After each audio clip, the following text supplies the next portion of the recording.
How to create the layout design in the previously created Webyx page. Select Webyx for Gutenberg block and content page. Click on Add Section button to create a new section. Select the new section. Click on Block tab. Change the default name. The example name used in this case is Hero. Now click on Add Slide button to create a new slide into the Hero section. Change default name as you prefer. In this case, Slide 1. Select the Hero section and add a new slide.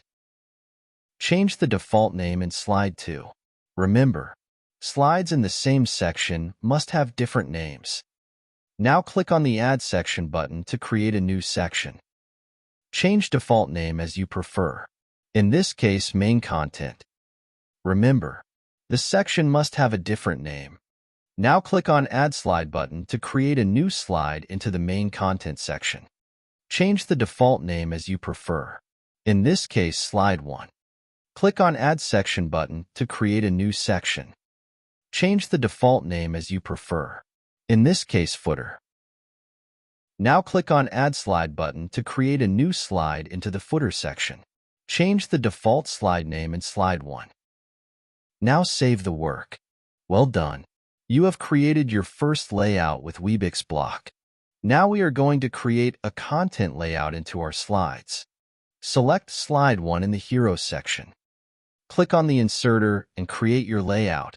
Now we are going to insert a pattern that we have previously created. Go on Slide 2 in the same section. Do the same steps again.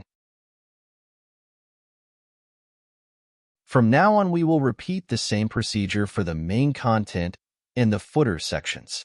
These contents have been formatted to be completely and entirely visible in a single viewport both for desktop and mobile devices.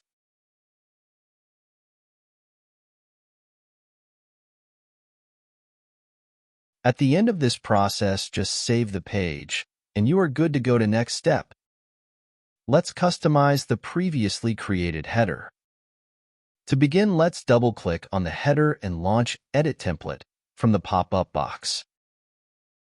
Select the header and click on Edit in the block toolbar. Now select the group block and then, on the right side panel, go on the Styles tab to change its background color after removing the white default one. Let's move to the site logo block to set our custom image and chosen dimensions.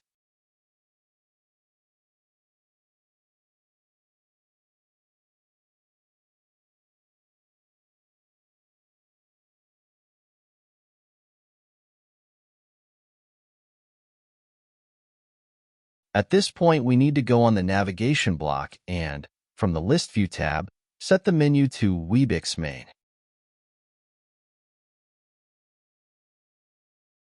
To play around with some cosmetics, we are going to change the menu overlay background color.